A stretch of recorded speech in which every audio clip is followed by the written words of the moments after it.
Hi, and welcome to a special college episode of Theater Talk. I'm your host, Kristen Garbarino. Tonight's guests are, from the University of Pittsburgh's Repertory Theater, Lisa Jackson-Schebetta and Sarah Ivins, and from Carnegie Mellon School of Drama, Peter Cook and Jed Harris. Thanks for watching.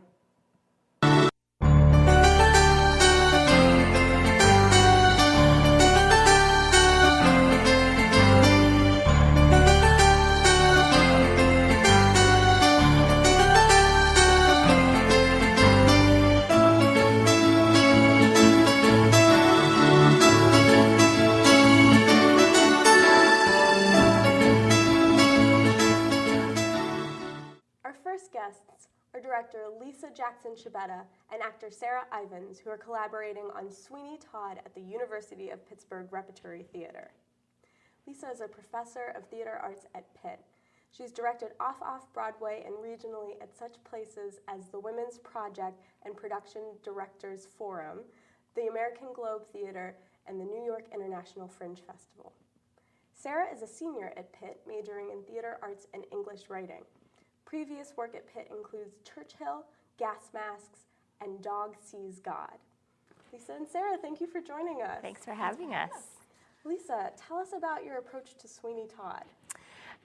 Yes. So for me, the way into the show, what really spoke to me about the piece is the idea of the City of London, and mostly that's because I became a grown-up in New York City. I moved to New York at 22, and then I worked in London and Madrid, and Mexico City a while. So the idea of what a city can do, how it can break your heart for joy and despair sometimes in the same moment, and this kind of soul-crushing anonymity that can also be incredibly liberating, so that you can turn a corner and fall in love and be on top of the world one day, and the next day turn a corner and perhaps quite literally be face down in the gutter.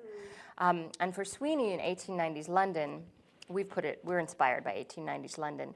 London is England is, the sun never sets on the empire. It's the city that's rapidly growing and yet trying to figure out how to accommodate that growth. And it is through London that Sweeney is able to reinvent himself. Without the city, it couldn't happen. Yes. And so the ensemble, of which Sarah is a member, is incredibly important. They embody the city for us, so they create and destroy the world as we go through the play, through the use of props and movement and dance and character work. Sarah, tell us about how that experience is as being such an integral part in the ensemble. Well, as London, we get to be lots of different people. There are a lot of different ballads in the play that kind of motor the action forward. So in those moments, we get to embody very different people, and it's all about the objectives of how we feel towards Sweeney as well as how we feel towards the city.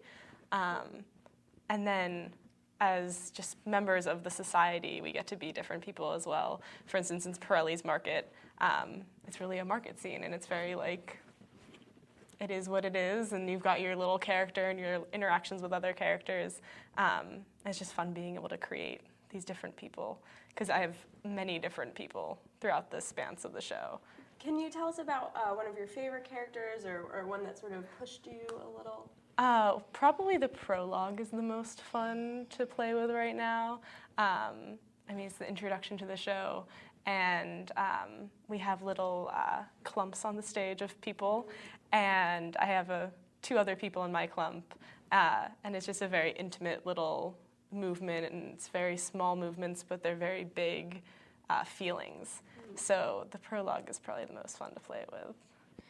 They have the actors do a great job of creating relationships that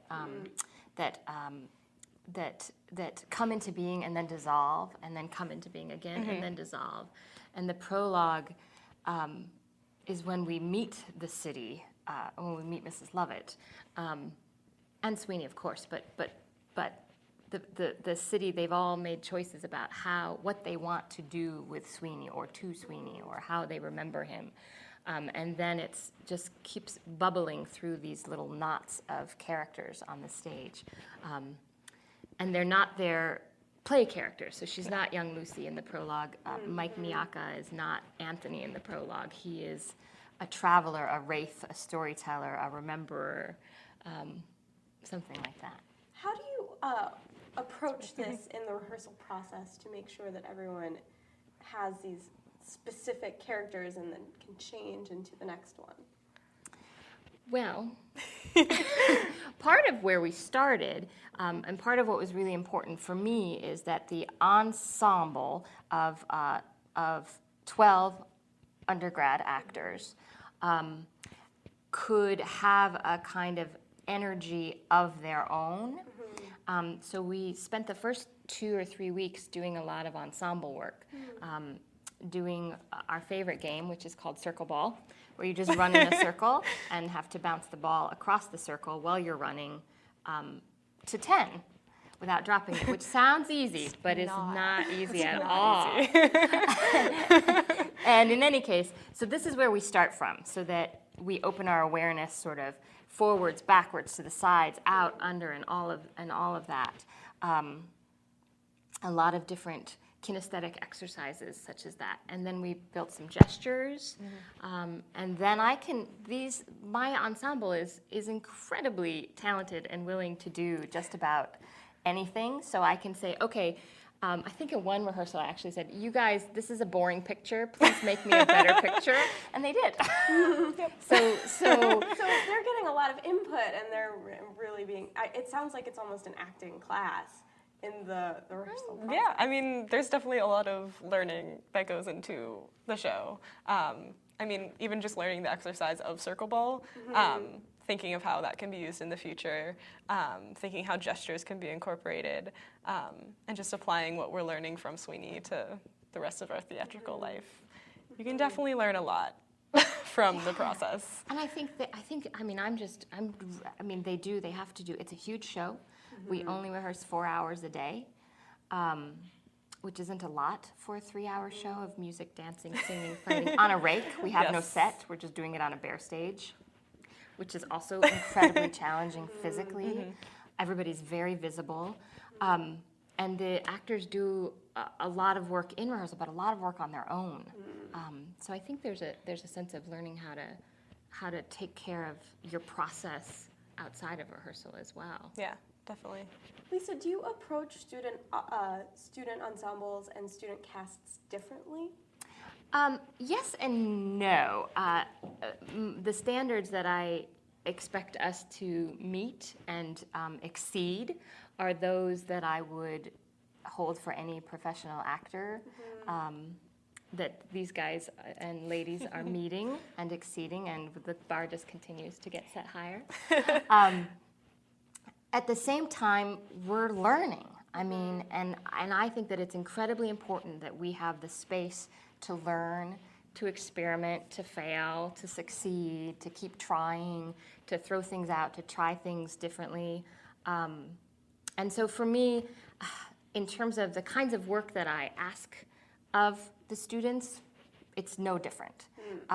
However, I also feel that as a professional in the university, I'm also teaching. I mean, you guys are still young actors and learning, and so I'm hoping that it's a learning experience not only for the cast, but also we have a student lighting designer, we have an incredible student stage management team, we have student crews, we have student assistants to everything, and so yes, learning is still really important and prioritized for me. So it's my show, but it's our show, and we're learning together.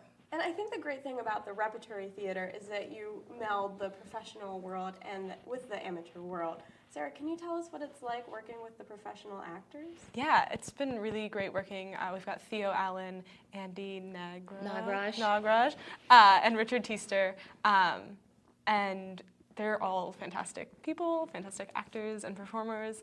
But for Theo, for instance, isn't a singer per se. She's totally a singer. She is totally a singer. But we know her as an actor. Right. We know her as an actor, and musicals are not she would not say musicals are her bread and butter. I don't want to Right. speak for her, but I Right. think that that's fair.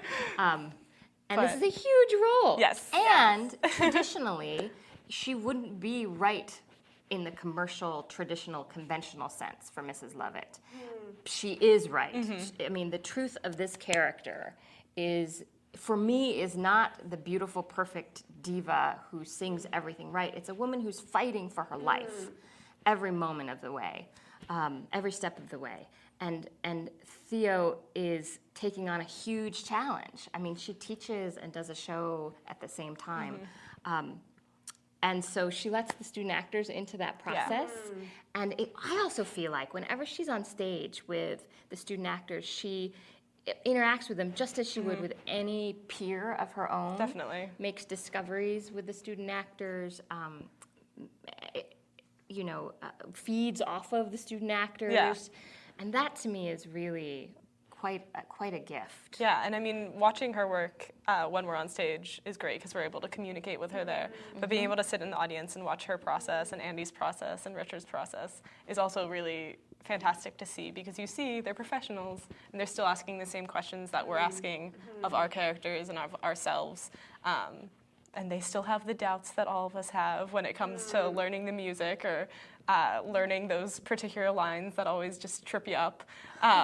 So it's great to see them having the same process as us, even though they've been out in the big real world. So Yeah, and I do think that having the professionals there to model that kind of work is incredibly helpful for all of us. definitely. I want to ask you one more question. I'd like you to tell us about the collaboration with the Pitt Symphony Orchestra. Yeah, so this is Big smiles.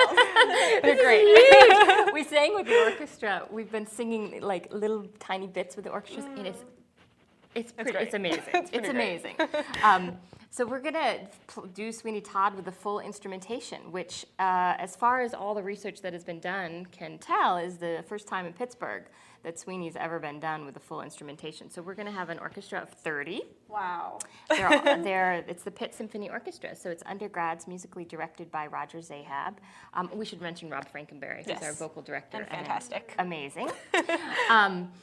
And so Pitt hasn't collaborated with the orchestra. So this is really a music, theater, arts venture together. And there's still a lot left to learn on how this is going to work. But it's amazing. I mean, to hear, we've had 2 live pianists, Nick and Harry, every night, which is an incredible gift. Yes.